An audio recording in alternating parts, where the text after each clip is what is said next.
The Water Management District's been mapping seagrass since 1988. Seagrasses are a very important, in fact, a critical key component to a healthy estuarine ecosystem.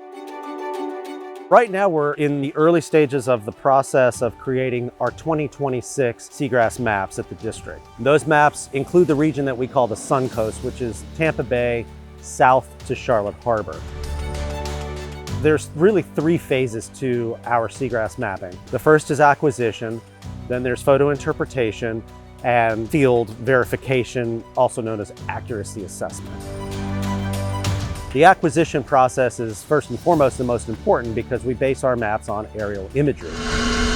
Whenever you're ready to take off, Sam, I'm good. Okay. Today we use digital aerial imagery using a very high resolution digital camera that is mounted in a fixed wing aircraft. Today we're out in Tampa Bay and we're flying the aircraft to collect the digital imagery. Jim's actually flying at 8,500 MSL. With Tampa Bay, there's a few lines that we have that go over water. And so we make sure to kind of get those first because we have a low sun angle. Because the higher that sun gets, the more reflection we're going to get off that water.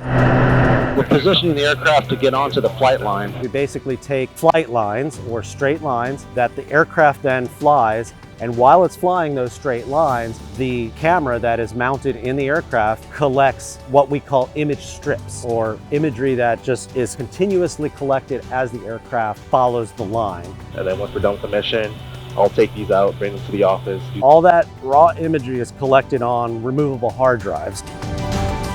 Post-processing involves things like georectification, which refers to identifying exactly where you are in real space in a given place on that image. Other things are things like color balancing, what's called mosaicing, or stitching, pixel stretching, which basically just come down to making the bottom of the water, that bottom habitat, the seagrass, as visible as possible to the photo interpreter, and then they create the maps. Field verification and accuracy assessment are a very integral part of the seagrass mapping cycle, and that's because it's very important to go out and verify what we are mapping. Our field crews will go out during the accuracy assessment and field verification phase and will collect underwater imagery using underwater cameras. The field work's very important, however, because that's what we use to check the maps and make sure that what is represented in the maps is reflected in reality.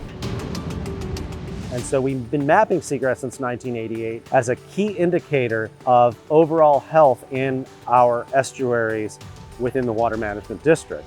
That's also important because it helps gauge the success of our resource management actions that we and our partners undertake in order to try to improve our waterways.